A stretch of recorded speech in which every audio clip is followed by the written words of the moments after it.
weekend of our whole winter. Well, served him right for all his whining. Exactly right. See, he jinxed himself. I'm from Michigan. I figure I'm ready for almost anything. Now, he's from Illinois. I don't know why he'd whine about the weather, but he was... He's been in New York too long. Anyway, so National Review wins this round. Yeah, good. On the weather. Anyway, let me tell you my favorite National Review story, and then we'll talk a little bit about what you want to see here this week.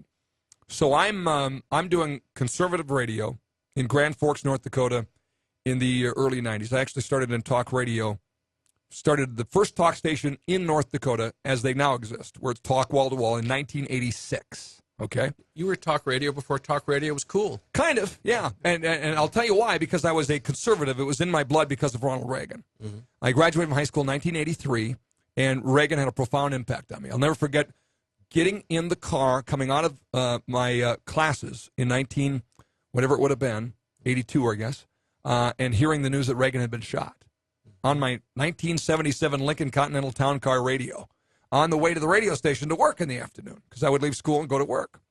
And so Reagan, very profound effect. And then in... by the way, can I say that event had a real impact on me, and I can tell you about that later. It was March 1981. Okay, so there it was, 81. I would have been a sophomore then, I guess. I have to go figure this out. But anyway, yeah, so I go to the car, and I'm literally going to go to the radio station. I turn the radio on and hear about Ronald Reagan. And, Reagan already, by then, had just had this profound impact on me. When people ask, why am I a conservative, I say, because of Ronald Reagan. And so anyway, then I'm in Grand Forks in 1986. Actually moved to Grand Forks in 84. But I'm up in Grand Forks in 86, and we start the first ever talk station. The guy that owned the radio station at the time, Dave Norman, loved the whole Ted Turner CNN deal, right? Just thought, isn't this cool? All-day news. Let's do the version of it on radio. So we branded the station KCNN. Now, remember, this is before, really, cable news was new then, right? This was, like, unheard of. And we called the station KCNN. It was wall-to-wall talk. A lot of it was CNN programming, the same thing you'd watch on TV. But we did a couple programs, one called Valley Talk, which was a local talk program, interviewed politicians, stuff like that. It evolved in a program called Hot Talk, which I hosted originally with 5 others. I think it was 5 of us in total, 4 others. And the idea was if nobody calls, we'll just talk to ourselves. and the rest of them eventually went away like Hennon's crazy. I was the last one standing and doing Hot Talk. Well, anyway, a gentleman by the name of Jack Gray, who was a teacher in Grand Forks, came into the studio one day and had a copy of National Review with him and said, do you read this? And I said, no. He said, Scott, you can't be on the radio. You can't be informed about, conservatism without knowing about National Review.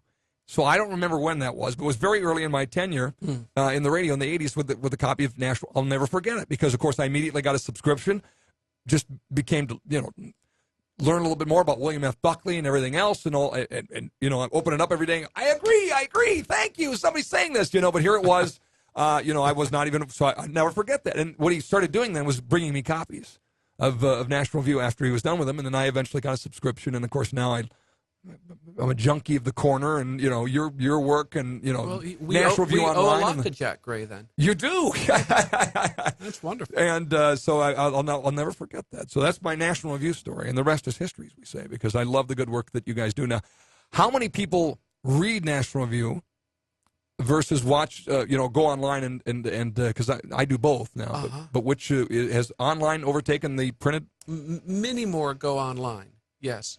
But the print magazine is still the guts of it, the meat and potatoes of it. So we have very faithful subscribers, and we're grateful to them. But ever more readers who go on the internet. I guess there'll come a time when people don't read newspapers and magazines. I'm not quite ready for that yet. I'm not either. Both as a consumer and a producer, let's say. But, it's coming. I am of the opinion that the having that in your hand, just is so it's so profound. It really is. I'm the same with newspapers. I just got to hold it and circle it and underline it and Well, sure. I still print things I find online. Well, me too. Yeah. Well, it means you're a real journalist, Scott. That's what journalists do. They mark things up. They make notes. And go on from there. I always say I'm proudly not a journalist, actually, because you're a type of journalist. It's a broad enough term to encompass you and me, I think. Okay, good. And a great many people. You're in the business of news. You're an opinion journalist, same as me. Right. So, because journalists are not, technically the old guard terminology for journalist is that you just give me the facts, ma'am, right? You're not. I'd say that's more of a reporter. Okay. And we used to use the term newspaperman, but what does that mean now, really? Journalist is so big. I remember when I was managing editor of National Review for many years, and I said I was a journalist, and someone wrote in, crankily, one of these cranky right-wingers we depend so much on. He said, I use that word journalist. It's all newfangled. What about newspaperman, a reporter? Well, a journalist embraces editor, critic, reporter, all sorts of things. So I lean on it, but Scott, you're above all that fray anyway. You're more like a radio star. So that's what you should put on your customs declaration when you come home. I like telling stories, and however it gets out, I don't care. But you're right, really. I mean, I guess what I am is an opinion journalist. Mm-hmm. I mean, I proudly give my opinions and stand by them, and welcome others. You are part of the great world of advocacy journalism. Yeah, which I think is a much better 21st century way because quote unquote reporter. How is their views not going to make it into what they're doing anyway? It's darn near impossible, isn't it? Well, darn near, yes. I still think people could try harder. I do think there is such a thing as objective or close to objective reporting, and that we do need the Jack Webb, just the facts, ma'am, people. And I'm for being very old-fashioned, I'm for a strict division between news and opinion. It's just that the news columns and the opinion columns became blurred over time. But I rely on the wire services quite a bit, and that is loaded with opinion, all of it from the left, of course. But still, I like getting my news from the AP and Reuters and some others because it's still basically the news. Yeah. I mean, that's what I love. I wish, it's hard to find, though, just the news, without any bent, without anything else. Yeah. Amazing. Anyway, we're going to talk with more with Jay Nordlinger from National Review about why he's here. The stories. I also want to hear your Ronald Reagan story. Yeah. So we'll get your Ronald Reagan story when we come back and the impact that he had on you. And then we'll talk about why you're here in the great state of North Dakota on the Common Sense Club and the Scott Hinton Show. After this timeout, do not go away, folks. Hi, it's Scott Hinton from the North Dakota Petroleum Councils to tell you how important traffic safety is to North Dakota's oil and natural gas industry. Road construction is ramping up in a big way in our region. There's additional obstacles on the roadway, even in the winter months. Please practice safe driving habits and plan a little extra time to reach your destination with all this construction underway. Remember, we all want to get where we're going safely. Let's work together to make that happen. In an effort to improve our state's infrastructure, the legislature dedicated $1 billion to road and infrastructure improvements in western North Dakota. The progress zone is all around us. It's great news that this is taking place, but as these improvements do take place, we encourage you to have patience and practice safe driving. The North Dakota Petroleum Council, in cooperation with the Department of Transportation, is investing in public safety on the roadways. Industry employees are part of the public. Our goal is to make North Dakota's roads a safer place. To find out more about safety efforts by the North Dakota oil and natural gas industry, visit ndoil.org. ndoil.org. Introducing a diabetes breakthrough, an easy, natural, organic way to bring relief to diabetics. Introducing MDS Forte, a concentrated super-strength extract formulated for those who are looking for relief. What can MDS Forte do for you? MDS Forte reduces glucose levels safely and effectively, reduces cholesterol and triglyceride levels, increases HDL or good cholesterol while reducing LDL or bad cholesterol. MDS Forte reduces A1C, improves eyesight and circulation to the limbs, and helps with weight loss. Is non-toxic, caffeine-free, 100% natural, 100% organic, and comes with a 100% money-back guarantee.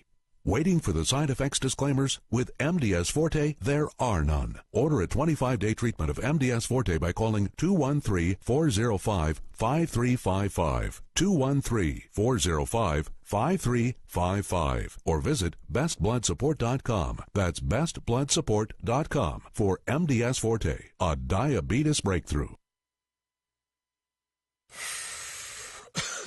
Are you still a traditional smoker? Now experience a new lifestyle and try vaping with e-cigarettes by LeSig. Imagine no ashes, stains, nasty smell, or coughing and hacking. With LeSig e-cigarettes' revolutionary microelectronic technology, rechargeable battery, and unique replaceable cartridge, you'll get all the benefits and satisfaction of smoking without the hazards. Choose your taste from a wide variety of our new American-made Vaporeate e-liquids at LeSig.com. And LeSig smokes the competition by serving thousands of worldwide customers with real people customer service, fast, free, same-day shipping, and a 30-day warranty and satisfaction guarantee. So are you ready for a new vaping lifestyle? Then call 870-518-4307. That's 870-518-4307. Or visit LeSig.com, spelled LECIG.com. LeSig e-cigarettes for today's modern smoker. The perfect water for drinking, bathing, and cleaning, right at your fingertips? Yes, you can now have the most powerful water ionizer on the market for less than half the price of competitors. The Genesis Platinum Water Ionizer from GibsonsHealth.com creates the perfect drinking water of 9.5 pH, automatically cleans every time you use it, and even tells you when to change filters. Other 7-plate water ionizers are priced at $2,000 or even $3,000, but the Genesis Platinum is only $16.95. Get yours today at GibsonsHealth.com. Under Nutritionals, be sure to click on Essential Oils for aromatic liquids extracted from a broad range of flowers, stems, seeds, and bark. And to really balance your body, click on Go Green, the most complete green drink available, necessary for survival. All this and more are found at GibsonsHealth.com. Call 800-388-6844. That's 800-388-6844 or GibsonsHealth.com. Healthful living since 1974. Hey, meat eaters, the freeze-dry guy wants to know, does your emergency food supply meet the standards for survival? Then get the 144-day meat variety unit from the freeze-dry guy. Our meat units utilize only quality Mountain House freeze-dried cooked ground chicken and ground beef, the undisputed choice for great taste and highest nutrition. The Freeze-Dry Guy's 144-day meat variety unit includes 6 number 10 cans of the very best freeze-dried animal protein for power you'll need when the going gets tough. Every Meat Eater's 144-day meat variety unit comes with a free medical kit and always free shipping to the lower 48. Need more than 144 days? See our 1-year plus Meat Eaters units at freezedryguy.com. And hey, the Freeze-Dry Guy still has LRP rations, but they're going fast. Don't wait until tomorrow. Call now, 866-404-3663. That's 866-404-3663. Or go to freezedryguy.com and meet the standards for survival.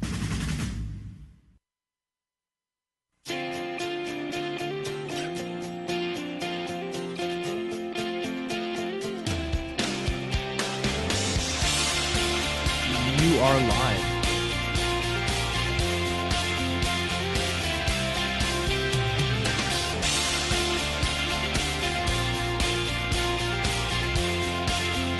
All right, we're back on the Common Sense Club, and Scotty and Show in our final segment, chatting with Jay Nordlinger of National Review. Great to have him here. He's doing a story on North Dakota that will be in. Is the work you're going to do in North Dakota for the magazine, for online, or both? Both. Okay, great. And spread the wealth around. Tell folks what you do, how they can regularly. I read you a lot at National Review Online, a lot. But obviously you're in the newspaper, you're in the magazine as well. So. I am. I'm a senior editor of National Review, which is Bill Buckley's magazine. He founded it in 1955. Some people call us the flagship journal of American conservatism, but there are lots of outlets now, which is great. The more, the merrier. You were there before it was cool, though, for sure. A little bit. Yeah. Yeah. And I do all sorts of reporting and essay writing and criticism. And I have an online column called Impromptus, which I call just a breezy little web column. It's various items, often of an improvisatory nature. And we're doing fine. We're heavy into this political race now, the presidential year. So we're some politics and some culture and some foreign policy, and we're a general interest magazine, politics and culture, and conservative. I would call us broadly Reaganite, but we're a pretty big tent, and there are a lot of views under our tent. You might call them center-right views, with some libertarianism mixed in. You mentioned William Buckley, and I always think of this. I have a line, and I use it in my book. I've used it at every Tea Party I've ever spoke at, been honored to speak at, that we could pick out 535 better members of Congress out of the phone book. Yeah. And I don't know why that struck me, but I said that one time, and literally take pages of every phone book and throw darts at it, and we do better than Not that there aren't some members of Congress that are decent, but literally a fresh start would do this country some good. And I later learned that one of the great lines by Bill Buckley was about we would do, and I don't remember the exact line, but it has something to do with we would do better to be governed by the folks of the Cambridge phone book than we would the Harvard faculty. Something along. Yes, I'd rather be governed by the first 2,000 names in the Boston telephone directory than by the Harvard faculty.